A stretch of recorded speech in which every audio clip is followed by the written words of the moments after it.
Alors bonjour Jonathan et Henri, merci de nous avoir reçus pour répondre à ces quelques questions. Donc, je vais commencer par vous Jonathan. Pourquoi avoir repris l'association de Finico? En fait, les anciens présidents, enfin l'ancien bureau cherchait des repreneurs pour l'association.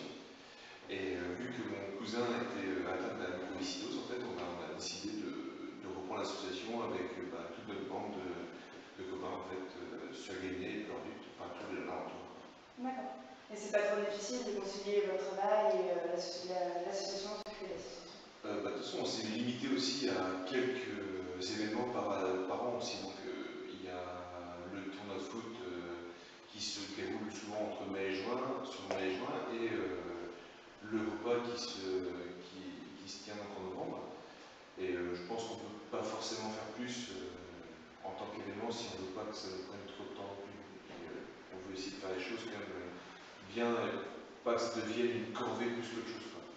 J'en ai une vingtaine de membres, donc chacun participe, donc au final il n'y a pas forcément trop de difficultés à pouvoir le faire. En plus, on va dire que ces 2 événements par an, si on en faisait plus, le risque c'est que les gens se lassent, donc il faut mieux rester sur 2 événements qui fonctionnent. Et quel avenir voyez-vous pour l'association? Ça dure plus longtemps. L'avenir, oui, c'est que ça dure plus longtemps, pas forcément, parce que, comme on dit, si ça dure pas longtemps, ça veut dire que ce sera la maladie peut-être arrêtée. Mais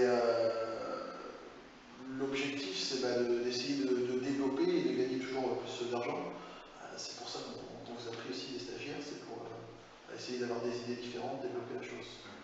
Qu'on puisse développer des événements qui sont à développer, parce que là on voit le tournoi de foot, c'est vrai qu'on pourrait amener beaucoup plus de personnes aussi à venir à cet événement. Donc c'est vrai que ça permet aussi de faire connaître d'autres personnes, de jeunes comme vous, qui ont mis un autre public aussi, qui vient de Vannes, qui ne connaît pas forcément leur but, je pense. Après, c'est vrai qu'on fait des événements que l'on apprécie, quoi. Organiser un tournoi de foot, on préfère organiser un tournoi de foot que, par exemple, ce que c'est l'ancienne équipe qui était une randonnée. On essaie de faire quelque chose qui nous correspond. Mais on n'est pas sur une même équipe non plus. Il y avait une équipe qui était des gens qui étaient plus âgés aussi, et puis qui avaient des habitudes, nous, c'est vrai qu'on est jeunes, la plupart font du foot, donc forcément, on se retrouve plus dans un tournoi de foot, et puis c'est beaucoup plus attractif d'emmener des bénévoles à travailler sur un tournoi de foot que sur une randonnée pédestre, si on n'est pas intéressé par la randonnée.